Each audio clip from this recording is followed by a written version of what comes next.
Mais Otoyebi, Maman Tété, fille une servante de Dieu. Oya salela kinzambe récompense ses alliés. Ata ba groupe salongo. Natin ba shaba ba sasi ba elombe. Ebele kati na bango bande osela ar na bango. Lelo papa shaba kei to ebi circonstance nini liwe Juliette mais na bande kona biso ba comédien. Et là on a eu Sabino et puis boye ba que jusqu'à présent ezaka nzambe mutatombo la bato. Bonjour, bonsoir, ça dépend à R. Ozuli Bisso, Naebi Kebose, Bele Bozolanda Bisso, à travers la chaîne Nabiso Bozar TV, vous continuez toujours à s'abonner à la chaîne Nabiso, l'émission Nabino Obino Bolingarami, réalité plus présentée par moi-même, bien Kamba les ballons d'or, Naebi Kebose, Bele Bozolanda Bisso, vous continuez vraiment à s'abonner massivement et big dédicace à mon boss, et derrière la caméra, je vois Rabi. Et bon, continuez toujours à s'abonner à la chaîne, vous n'allez jamais décider. Et tous les gens qui ont été Nzambe, le prophète Miché, et tous les gens qui ont été solo là, et beaucoup de vraiment beaucoup de qui bisoye, beaucoup qui kenda mais à travers l'émission na biso et beaucoup découvrir biso. Et bonjour papa. Bonjour maman biso, nazane sengo makasi ya vous allez inviter pendant vraiment. Pembote na bande nyonso partout bazali au bas occasion ya Olanda biso. Bonne santé papa. Non, santé quand nous avons par la grâce de Dieu, nous avons zobomba biso malgré tout passé na ba épidémie au humain, nous avons ebina obate la biso qui mezali. Avant to banda et kumba biso na moi prière. Tendre Père to tiki momo na maboko na yo, ba instant oyo e pambola ba na yo, Saint-Esprit a véhiculé le message au nom de Jésus-Christ. Amen. Et amen et papa encore une fois bonjour encore. Bonjour maman na biso. Et papa, et tout le monde a l'épidémie vraiment et Betty bateau presque malade belé néo malade ou la grippe ou Betty vraiment bateau et yo moni ngeni. Bon en fait nzambe o abiso akela maladie. Nzamba zolo bana 3 janvier abi je souhaite que tu prospères à tous égards et que tu sois en bonne santé. Donc par rapport il y a contexte il y a verset o zola biso penser en nzambe. Donc Dieu n'a jamais souhaité la maladie. Donc souhait en Zambeza naba oba otala biso na yo nanga tous à la bonne santé. Dans l'épidémie oyo il y a un esprit oza derrière makambo o parce que pour mes amoko chaque année la fin de l'année nyon surtout ils en a ba sacrifice et pesama. Même dans la famille, même dans Mboka, même partout, il y a des sacrifices. Et l'orion so oyo et pesayo soukanango yo pe fo pesango. Alors ba oyo bazana discernement te, ba oyo bazana ressosolate, c'est là où maintenant ebele ba tomber na piège à diable. Parce que moni même ba Covid oyo eza même ba biloko morubo, mais ba oyo nzambe nzamba obatela. Bon en tout cas, Mboka mobimba mboka mobimbo leka a yango zonga même na bandeko ba na Brésil même na bandeko ba na ba Nouvelle-Zélande m'appelle que papa épidémie mais non na yebi ke nzamba lobi a otika biso te pe a ozalana biso mikolo nyonso do ba oya nzambe nzamba obate. Donc moi je trouve ça il y a une main noire qui était derrière il y a babiloko mais nzamba otika ba oya été. Tout le monde sous ma mort sibite koti makasi. Est-ce que le ministère na yo to na nini na yo? Est-ce que vraiment Nzambe arrive là qui oti babiloko yango?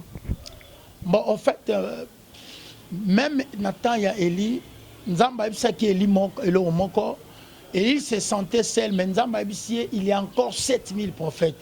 En fait, on se rappelle un message en Nzamba. Des fois, il y a des messages qui sont censés dans les écrans dans le bas mais dans l'église haute aux Kamba message topé saka donc via babiloko oyo son alobité nzamba monisa ngaité là c'est autre chose mais tant que prophète un homme de Dieu ou un prophète de Dieu il reçoit de messages non seulement yo kaka voix et non seulement amona mais il y a plusieurs façons de tirer un message de la part du Seigneur. Bible Zoloba, la nature même ne vous enseigne pas. Un prophète de Dieu a récupéré un message par rapport à l'événement moko, par rapport à l'acte moko, qu'on récupérer ainsi du l'Éternel. Donc par rapport à avant déjà, on comprend déjà, celui qui a le discernement, qui a l'Esprit de Dieu, il comprend déjà. Donc pour moi, je sentais déjà, et prophétiquement par là déjà, je voyais déjà qu'il y a Mbappé Morosa na Sima Makambo. Donc c'est un peu ça. est-ce que na moment oyo tout le monde a rabattu belé presque na fin de l'année oyo tout le monde a l'église belé ça la rabat campagne tout le monde a l'église belé ça la rabat séminaire mais tout le monde comme si que na mois oyo à décembre oyo tout le monde presque l'église belé et sali en côté na habité ceux qui na part na yo au sali déjà séminaire to ozo bongisi la biso séminaire. Bon, gloire à Dieu, merci pour la question parce qu'il faut te rendre compte Nelo par rapport à ya ba malade au depuis bandi et mais quand il peut moi qu'on fragiliser ma belé même ba programme au ezala qui kala parce que tous abisso na Kinshasa chaque décembre chaque fin de l'année et puis tout le monde a rangouillement makasi il y a activité kende awazonga mais le problème est sur base na babilo quoi ba malade oyo et mais qui peut ko perturber certains problèmes. Ce qui est vrai dans nos églises, le programme des angités, il y avait un 21 jours, tout est clôturé en dimanche à lobby, tout est clôturé en mais par rapport, il y a 20 aux Ezalaki, donc Ezalaki boité, tu vas nous sentir banderole, affiche tout et tout. Mais sur base de maladie oyo eleki, mais qui peut perturber.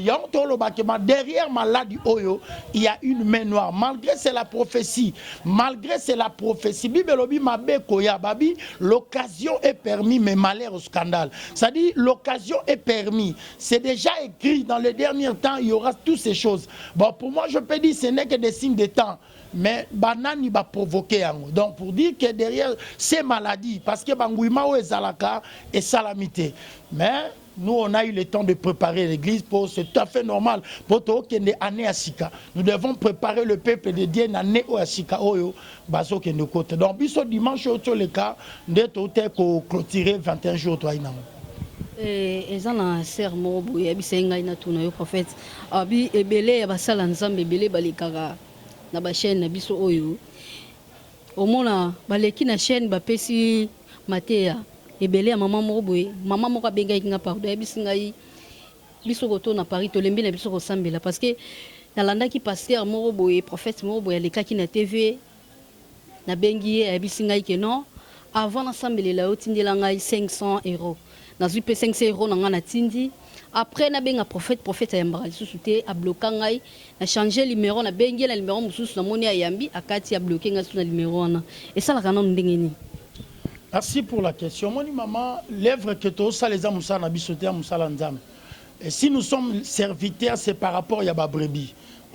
Bible zolo banalo bango souvent dans Ephésiens 4 Bible lobi lorsque Christ a monté il a fait des dons nous les hommes de Dieu nous sommes les dons pour l'église autrement dit tout ça un cadeau pour l'église donc c'est quand vous voyez un homme de Dieu n'a pas la compassion azana compassion ya ba am to moni musala oyo ebele ba parachuté ebele ba mikotisipe bango moko ils n'ont pas l'appel de Dieu parce que muto azana appel de Dieu muto azana ministre établi par Dieu. Tant Pierre a Jésus na lingio, Jésus a lobi soro linginga, a lobi pe me brebis. Voilà la manière donc Yesu a définir bolingoana. Jésus a lobi soro linginga pe me brebis. Moi, bah comportement là c'est déplorable. Donc cela veut dire il n'est pas un homme de Dieu parce que mouto a conscient. Au moment où c'est pas nous qui agissons, mais c'est Dieu qui agit. Mais ce comme que ba bengi ozobo ya royamba, ozumo sadio yakipo na mbong. Donc yakipo na sali ya batoana. Nous ne pouvons pas aussi enterrer le vrai à cause de faux. Parce que même le temps à Jésus, même le temps il y a apôtre, il y avait aussi la fausseté. Donc livrer nablé et zokolanzela moko. Kitabana nanzambe, ya osana discernement. Babenga kate po babenga. Na ebi ke biso batu mokili mama tolinga nzambe te.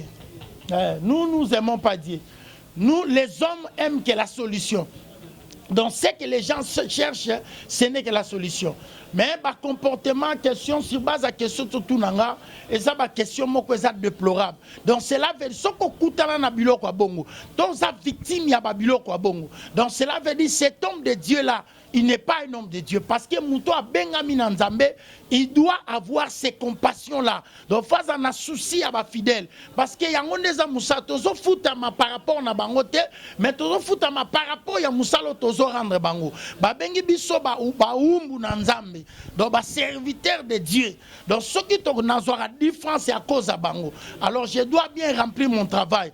problème eza nini omoni mama na biso bato ebele bazwi bato ndeti mapamboli non orke bato même oyo baolanda biso baza lipamboli te ce n'est que des canaux ya bénédiction mais la source de la bénédiction c'est lui-même Dieu même misala oyo bango bazosala même oyo biso tozosala soki nazwi bango lokwa lipamboli naza limité donc bango baza canal baza source ya bénédiction te.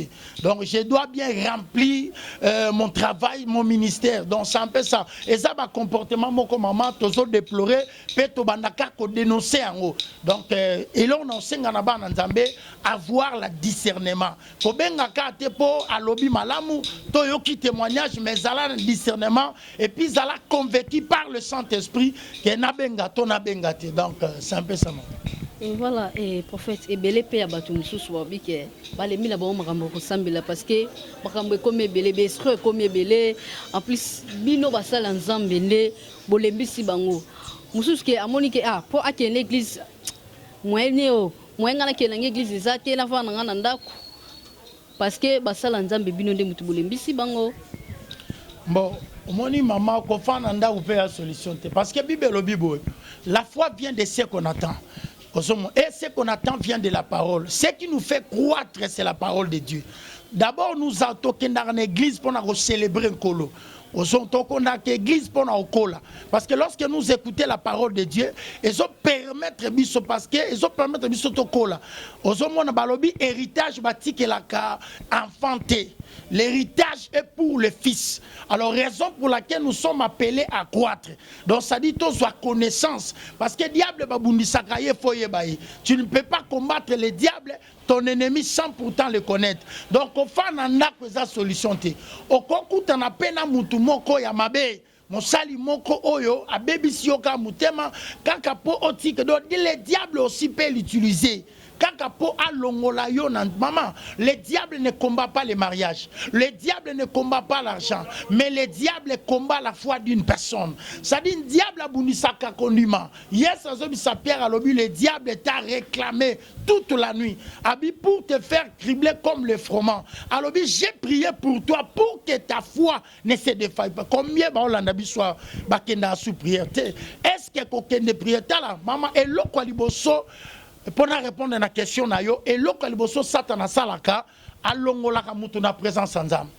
Alongolaka mutu confiance à basal ensemble. Parce que Nzambe tout le monde a été Dieu est représenté par ses serviteurs. Bon yo siko soko za débarrassé. Yo siko soko za na mutu so considéré sous te. Donc wano komo kufa. Donc moi je dirais mabe ozalakaka, bola moupe ozalakaka. Bibelobi on reconnaît l'arbre par ses fruits. Baroye bambuma, baroye banzete na bambuma nango. Donc koti kalananda kuto ko fanda wano ko sauver. C'est la foi en Christ qui nous sauvera. Et puis yango mteko mema biso likolo. Siko yo kenda so église te, osambela sute po bengaka prophète moko, obengaka songolo alobaka to salaka. Ana ebiso kazaki yanzam. Parmi les 12 disciples, il y avait aussi Judas Alakiwana, mais il était parmi les disciples. Donc, on a la raison. Pour Bible, rien ne nous séparera de l'amour de Dieu. Et prophète, est-ce que délivrance, ça la marabaji, la bas citron, parce que Ebélé a bassé l'ensemble Ebélé, ma commis délivrance au moins la passer à Ebiso qui est côté la douche. Est-ce que délivrance c'est ça la marabaji, la citron, la bassin? Est-ce que vraiment délivrance c'est un moutou pour passer à la moutou délivrance? Il faut assez les délivrances na baji. Est-ce que baji ça permet la délivrance? Bon, en fait, la délivrance c'est quoi? La délivrance c'est d'abord c'est l'action, c'est le fait de rendre quelqu'un libre. Tu vois? La délivrance c'est quitter un camp pour aller dans un autre camp. Ça dit la délivrance, une fois dans la Bible, Babandi qu'on parlait sur la délivrance, c'est dans le livre de Exode. Donc, on la peuple ensemble en esclavagisme, on la peuple ensemble en lokomoko, peko memabango na terre promise. C'est là où on parle de la délivrance. Ça donne l'action de rendre une personne libre. Donc ramener une personne hors des donc cela veut dire la délivrance d'abord ça se fait au nom de Jésus. Pourquoi j'ai dit ça se fait au nom de Jésus? Parce que toza investir na nguya oyo ezali au-dessus ya banguya nyonso. Papa, délivrance, et puis photo et beloko moko. Nous avons des sortes de sacerdoces. Natangu yakala na boyokani yakala. Là, on parle des sacerdoces lévitiques. Et lorsqu'on parle des sacerdoces lévitiques, là, on voit Aaron et ses fils. Et là, qui sacerdoce yabasali. Mais les sacerdoces autozanango, et ça sacerdoce ya Christ. Babenyango sacerdoce royal. Selon l'ordre de Melchizedek. C'est-à-dire tout ça qu'on agit le roi sacrificateur. Donc nous sommes appelés à couper sa carbe ordre. Bon, les sacerdoces par lesquels nous sommes, ils sont assis par le Saint-Esprit. Donc ça dit, ils sont basés par le Saint-Esprit. Au son sacerdoce à qui assidi, n'a pas objet, ba assemble, ba s'asseoir, bureau réunion. Or, toutes ces choses-là, c'était ombre des choses qui parlait que de Christ et qui est la réalité, la concrétisation. On l'appelle le souverain sacrificateur. Donc, on se pratiquer parce que moi, je n'en conviens pas. Dans le sacerdoce, c'est basé par le Saint-Esprit. Pourquoi j'ai dit ça? Ça dit, la Saint-Esprit. C'est lui qui nous oriente. Parce que quand on se bat en de moroté. Quand on se bat en de moroté. Exemple, il y a Naman. Naman a outi musika azaki na maladie ya maba. Croyant qu'Élisa ressemble la peau na ye. Élisa dit que no bois comme Anamai. Moi, je suis un homme de sacerdoce. Je suis un homme spirituel. L'esprit n'a pas de limite. Nakolo ba jite mungwate mais et là, on se déplorer sa habitude. On est commis à tout moment, quand on fait sa bougie, à tout moment, on est ensemble. Net na sacerdoce, on a 100 ans à placer. Bible besoin qu'on précise bien. Apocalypse, c'est le but à 100 et il y a là qui va prier. Parfait, bande ko bimana 100 ba benyango et ça qui prière il y a 100. Donc la sacerdoce na biso to na temps il y a 100. Bible lobi à mon nom vous chasserez les démons. Ce qui persistance ces apôtres peut ba na biso ba délivrer bango. Ba sala bango ba délivrance même makambango ezonga. Azaka na ba problème ba ndoto mabe ba mari de nuit ba biloko wana eza ezo ebele ba obi ka ba répétition ya makambo esalama na vie na bango. Or, ce qui m'a répétition, c'est un homme de Dieu. Et l'homme de Dieu doit élever les sacerdoces. Donc, mon salanza me fait mater sacerdoce naïe. Parce que tant que les disciples sont benga na milieu mabe simbité, ba lobeli yesu ba binengani ne simbité. Yes alobi ezana sorti ya ba démon mususu, ba bimaka par les jeûnes et prières. Donc ba asan, ba mungwa ba nini, moi je n'en conviens pas. Le Saint-Esprit peut révéler quelque chose. Ndeta mona musu ba pisom papa, ba pisom. Est-ce que Pixom peut passer au prophète et ça peut permis? Non, Pixom et Ali, même Jésus a chanté de Pixom. David, c'est un homme de Dieu, c'est un roi que Dieu a établi. La Bible l'appelle même l'homme selon le cœur de Dieu. Avoir ba Pixom, on dit Nathan abiso awa, bango bandeko tambola par la loi. Mais nous marchons par la foi aux hommes. Pour utiliser Babylone Koana. Vous utilisez Babylone ko wana nyonso ba asan banini c'est pas na sacerdoce eza na place te maman na sacerdoce auto zanango eza na place te elo uto tuna eza nini awa nini ça maman ba délivrance oui auto le tuna question mona suka awa ba en fait ba pisom est-ce que ça permis pe na nani o et ça prière il y a David c'est l'une de prière parce que David c'est un grand sacerdote. David a sa grâce sacerdotal, un homme spirituel, il avait la spiritualité élevée. Mais où est-ce qu'il a prière naïe? Ce qui a qui prière à David, mais Jésus a dit qu'il a vu son notre père. Jésus a dit qu'il a vu son disciple, enseigne-nous comment à prier. Comme Jean a enseigné ses disciples. Hier soir, le binim.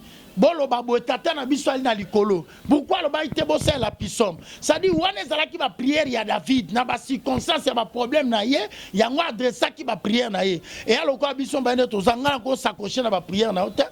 Wana za prière na yo. Oh, ce qui ça par la révélation que soit pisom moboy, c'est la parole de Dieu. Tout écrit et ça pour na ko édifier, et tout écrit bibelobi et ça inspiré. Et critique sont inspirés. Et ça pour nous édifier. Ce n'est pas mauvais, c'est la parole de Dieu. Bible l'obito longolate to baxate. Mais que ça soit par l'esprit. Le christianisme est assidi na révélation, n'inspiration. Ce qu'on a inspiré de le faire, tu peux le faire. Mais elonga na soboya awa, elonga na soboya bo mesano. Batu ba mesani na ba pratique ya mabe.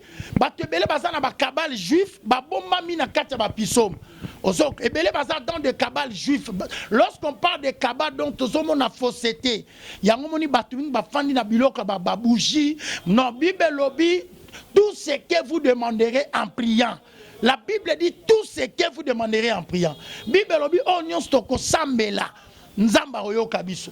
Ba objet wana so komi car zo mungwa zo bougie pa maman wana fota et puis ba délivrance yom to landa biso et les kana ba bougie et les kana ba mungwa na ba sang yeba te ko réclamer yo parce que nzamba za au centre te et ça ba biloko o ezana mi la plupart et belé pe bazo salango moni so que inspiration je n'en disconviens pas mais so que ça loko parce que belé abatu baza attaché na ba biloko to loba ba maman kabal juif koti makasi na mille évangile.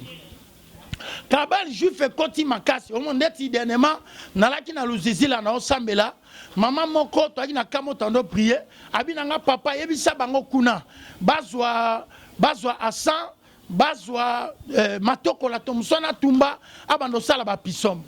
Donc c'est là procédure wana déjà. Déjà to sambeli nzambe. Bible obi tout ce que vous demanderez en priant. Donc nous devons mettre notre foi à la parole. Donc ce qu'il faut c'est sur la parole, c'est comme na boje. Non. Donc moi je n'en disconviens pas. Dieu peut révéler Nzambako, mais Psaume Zamabete. Dieu peut me révéler de faire Psaume 23. Dieu peut me révéler de faire Psaume 91. Mais ce que comme bon mesano. Pourquoi tozobo ya parce que belé ba fandi na biloko wana sacerdoce na ba kabal juif eza sidi na biloko wana. Kabal juif eza sidi na ba Psaume, ba biloko donc ba bimi na Bible te meza renversé. Donc bateau ba leki na ba délivrance wana un jour et go réclamer bango parce que pesami na komba esouté. Voilà et pasteur tout ça pe na sangwa mawa lisusu et tant que ndeko na bino musali na nzambe oyo auta ekotika biso mama tete et asela ki fuma nzambe na bosolo o biso na soto ni otomona ki et pona yo okoki koloba nini. Bon ezala sangwa mawa eza eloko ya sengote mais otoyebi mama tete fille une servante de Dieu o salela kinzambe récompense ezali apôtre Paul azolo babi pona biso alobi kufeza gain pour nous les enfants de Dieu kufa eza gain pona biso bana nzambe. Moi je pense que mama tete aza o salela kinzambe azala ki moko ya ba soldat. Donc je pense que paix vraiment à son âme. Vraiment, mes condoléances à la famille naïe les plus attristés. Vraiment, mais on a yebi que liwa ezanzela bisonyos. Liwa ezanzela bisonyos. Yango moni tango moni liwa. A Bible zoloba mieux vaut na kende sika matang. C'est là où conscience a mutezoya que sika fait. Donc lelo ya ke ilobi to bite zanan. Donc c'est important pour na biso ba na nzambe, pour na oba aux occasions olanda biso ya se préparer parce que to bi mukolote. To be sika to uti mais sika to kende to ebite. Donc c'est ça lobe ko so pe mutu mususu, lobe ko so pe mutu mususu. Donc c'est ça le problème. Et tout le monde est na kaya comédien, tout le monde papa na biso Chaba et qui son âme repose en paix, a outi ko tika biso des prières et pour na yo et tant que mosali na nzambe baliwa ezolanda na boye pourquoi. Bon moni et puis non seulement ka biso awa et soko tali pe même na Nigeria ba terre na bango trop o ya Hollywood ba kufi ebele mama moni succès soto tangi Bible lobi na Néhémie 22 Bible lobi na Néhémie chapitre 2 verset 20 Néhémie azoloba le Dieu du ciel nous donnera du succès nous qui sommes ses serviteurs. Donc cela veut dire ebele à cause y a pressé ebele ba otika mokilo avant le temps et puis faut te yeba que diable a travaillé na contrat. Diable a travaillé à capé ça qu'on fait l'été. S'il te donne aujourd'hui l'oba que l'obi a récupéré, le diable a fonctionné à bon. Mais pour l'encan de moni bataille ba groupe salongo, natin ba chaba ba sasi ba elombe, et belé kati na bango bande au sel ar na bango. Et belé kat na bango ba yeba rapenda qui cité. Mais oya lelo oyo, ba comédien oya lelo. Tango akala to ba papa na biso batakinga ebele ba papa wana do bane ko sela ar na bango ba yeba kite kati na bango ba kisi o banini mba je sais pas mais tout ce monde a différence ça na génération génération o elingi mutuka elingi bamona elingi apparition basi na poto ebele. OK non basi ya poto bon Dieu peut faire aussi, tu peux avoir une femme. Ah oui. Bon, et ça m'a bête. Moni papa, moni maman. Moni nena osala musala o. Si je fais bien mon travail et que mon Dieu, il se réjouit à ce que je fais, nzamba fonga la porte. Dieu va me bénir. C'est ça le point. On a zolo ba génération, en tout cas paix à son âme, papa Chaba, c'est un acteur vraiment en toi. Moi personnellement, donc il m'a épaté à ce que ça na bandenge nyonso mais lelo papa Chabakei to ebi circonstance nini liwe Juliette mais na bande qu'on a biso ba comédien et là on a eu Sabino et puis boye ba que jusqu'à présent ezaka nzambe mutatombola bato ezaka nzambe nda tombola ba sepela kana liwa mutu te to ko promige pe mabeli kolo na bino te to ko prédire pe morte kata bande qu'on a biso ba comédien mais lo kwa mutu ezali bo tala nzambe botali la nzambe bo pia confiance et pas nzambe parce que kaka po ndoko ebele ba koti ba kisi ebele ba showbiz ebele ba koti ba biloko moko ba pédophilie donc il y a beaucoup de choses bo soteza trop maman nzambe afandaka na bo sotote donc ceux qui bo soteza bo ba nzambe boaka bino donc oh ba so mon en tout cas interpellation liwa ya ndeko Chaba na yebi que c'est quelqu'un na yebi vie na ye profondément mais natana bango ba sala ki théâtre et là qui le quoi le lote lelo oyo batu baza pressé basana besoin zwa ba yeba ba mona ndeka tozoloba alors c'est ça ebele so mema batu pe na nzela mabe on nzela kisi ndenge za boye il faut bota mape na ligne wana mais tant que mosala nzambe kisi eza malamu te tant que mwana na nzambe satana sera pesi na gauche na droite à bombelo mususu donc voilà tozana sengote ndenge tozo kaka ba comédien o kuna kokodio o kuna bobo donc presque et comme il y mospe azape na moi nani o état de santé ya bien te papa na biso kokodio ko na artère na biso papa ali vraiment baza vraiment état de santé la bonne vraiment bien te vraiment nzambe otote akabik sabango ezaka sengote to sakola malheur liko na bango sont nos frères nos sœurs barter nabiso ba la fierté à culture nabiso mais conseil tant que mosali nzambe batale la nzambe nzamba big saba onyo so bazobela kola tia loboko mais to bonde la makasi parce que bible lobi si mon peuple sur qui s'humilie babi bebi soki peuple nzambe emikitisi elukelo na nzambe babaluki batiki mabe babi nzamba oyo akolimisa bango aosopa mawa akolongola mabe akolongola kufa donc nzamba bikisa bandeko bazobele pindeko na biso Irsile bandeko na biso kwa ba Irsile bango nyonso wana en tout cas na yebisi bino conseil eza moko lelo papa Chaba kufi ba esobe ba sai tous nos frères tous nos comédiens en tout cas botel nzambe tozana posa na bino makasi nzamba piaka succès nzamba tombolaka donc vraiment c'est un peu ça ce que je voulais dire. Voilà papa et to comme na biso presque déjà kochité et message na yo na batunyo so balandi biso et to tikelo mota na yo pe ote ya bango pe vraiment nzamba so papa nzambe azwa lokumu merci maman na biso pour na ba question na malamu ama elo na koloba ezaka moko na bandeko o ba otala biso to bandai janvier maintenant to ke décembre problème eza année chanzaka mutute mais mutunde a chanzakane. Il y a un adage qui dit les jours se poursuivent mais ils ne se ressemblent pas. Boni ya makamboloba ke salama et salamité. Boni ya makamboloba ke ko salema mais salamité. Basakola ipe pona yo prophète obay dans 4 jours. Kuna babaki dans 5 jours. Kuna babaki année ko silate. Mais eloro mozo consenté année ke sila. Pese sili déjà. Mais la vie n'est pas physique, mais la vie est spirituelle. Job a lobi boye, a lobi dans réalité, dans l'homme c'est l'esprit. Maman, pourquoi tout le monde a quand même avaba ton pont, surtout à Wanamboka Nabiso, en Afrique? Au monde a bazui babouaki ba makasu, bazui soso babouaki na mai. Et vous croyez que babouaki soso ya pamba? Non. Ba faire nourrir l'esprit au ezana kati babisimbi wana. Pour te dire que et ça bango permission maman ne cause occasion Olanda biso la vie n'est pas physique mais la vie est spirituelle et belé baso réciter parce que baza ko arranger nzoto baza ko arranger makamna ndenge bonzoto la chair ne nous sert à rien. Si tu as des problèmes spirituels, à toke wapi. Nena solo boza na Canada, de fosa place aux awana. Mais eloko constanté na vie na yo, malgré ba sakolaki, malgré ba lobaki, malgré ce qui ba prédiction, kota 3 jours, kota 4 jours. Mais loko constanté aka moko, elo wasikeate. Et là, voici qu'on a vu na yo ezate. Mais là, on a s'appelé dans la Bible lobi bo. Bible lobi au jour du malheur, balobi réfléchir. Mais au jour du bonheur, la Bible dit sois erré. Na yebite sala no bilan en 2021 ngeleki. Combien de prophètes yo bengite? Combien de pasteurs au bengite? Mais eloko Constantin Marie de Nuango Zaka. Problème pe ko zape à Mosalianza. Maman, omoni chaque homme de Dieu a sa particularité.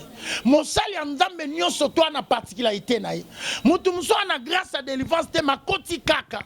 Yango zomona abondela ipo na yo malade zaka. Ba kotia ki yo retraite mais likambouane zaka. Et l'on ngana lo bakamuke pourquoi tant de répétitions na vie na yo? Les choses est en train de se répéter.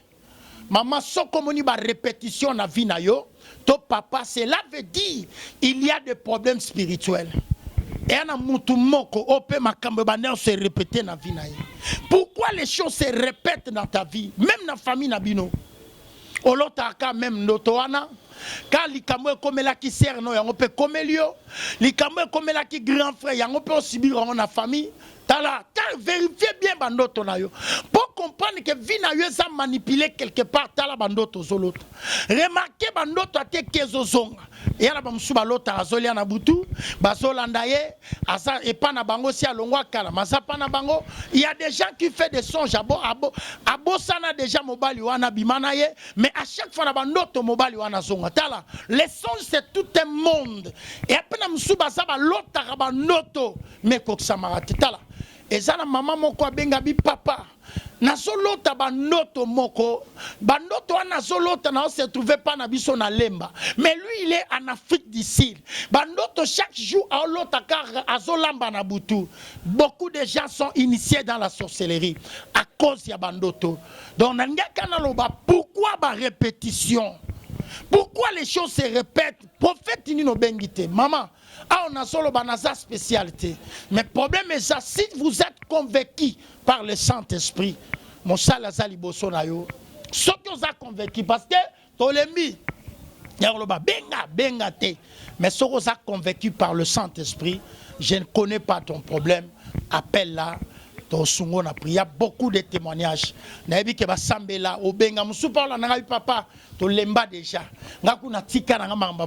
Maman, le diable peut aussi te décourager. Frère, Bible bakabo, omoni batebele ba lobela changement. Nengo zawana on s'est trouvé au botiba na tata ba na tata. Et ça peut l'homme lobaka, ils a souhait na yote. Tu n'as jamais pensé ya obota moi na tata, mais t'as la réalité, t'as la. Moutou mon côté tant ça la projet à préparer à paix pour na ben prévu jamais. Personne a dit de na vie na obota moi na tata tata. Tu n'as jamais pensé à ça que un jour na fanda kana bana nanga que un jour nenge bolingwane bandaki le lo se trouve bokabwana mobile opposoi ki bokabwani maman. Il y a des problèmes spirituels.